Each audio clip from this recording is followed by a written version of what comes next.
Bonjour, vous êtes bien à l'écoute de Laïkino, la chronique cinématographique de l'Union des familles laïques. Bonjour Alain, bonne année. Alors, cette fois, c'est de l'enfance dont il va être question, n'est-ce pas? Et je crois que vous allez nous emmener au Japon. Si vous vous en souvenez, j'avais choisi, dans ma première chronique Laïkino, le thème de la famille, de la filiation, de l'enfance.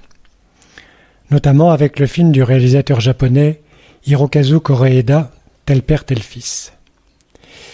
Et je vous avais également dit que je reviendrais sur l'œuvre de cet immense cinéaste. Eh bien, nous y voilà. Aujourd'hui, je vais vous présenter 3 films de ce réalisateur, 3 œuvres parcourues par l'omniprésence des enfants.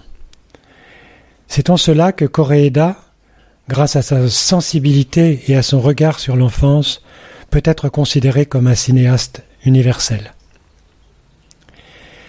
Une affaire de famille a obtenu la Palme d'Or à Cannes en 2018. Le thème. Une famille pauvre recueille une enfant battue et lui offre amour et tendresse. Au travers de cette histoire, pleine d'humour et d'amour, Koreeda revient sur le thème de la filiation. En effet, vous le verrez, lors d'une discussion dans le clan familial élargi, une femme dit « Toutes les petites filles veulent vivre chez leur vraie mère. »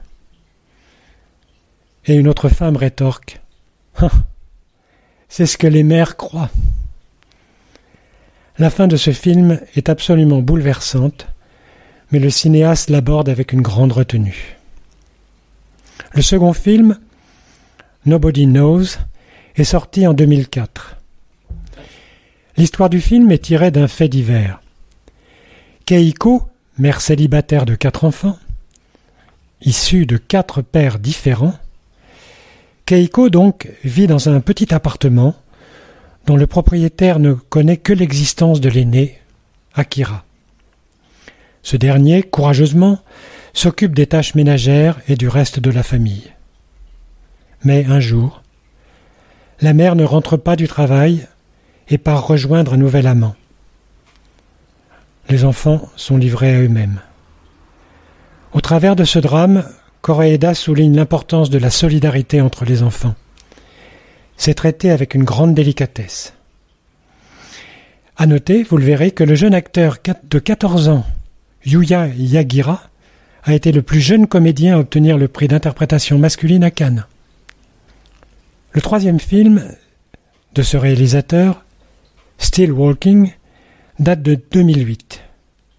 Il est ici question de culpabilité et de deuil. Dans une banlieue proche de Tokyo, une famille et ses enfants se réunissent traditionnellement, depuis quelques années, pour se recueillir et célébrer le décès d'un des frères. Ce dernier, en effet, s'est noyé en tentant de secourir un enfant à peine plus jeune que lui. C'est le seul moment de l'année où la famille est réunie. Le jeune rescapé est également invité. Pour la mère, c'est comme s'il fallait souffrir afin d'exorciser la souffrance.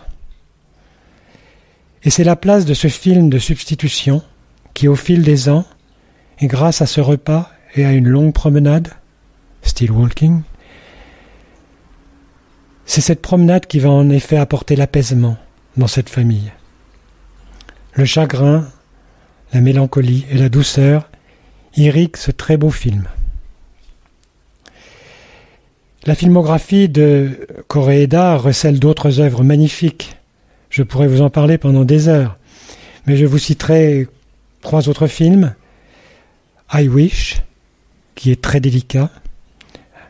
Un étrange film qui s'appelle Après la tempête, et un film terrible, The Third Murder. Mais dans ces 3 films, vous y retrouverez la place prépondérante de l'enfant. À très bientôt. Merci Alain. Voici 3 films qui vont nous ravir avant de vous retrouver pour la prochaine émission.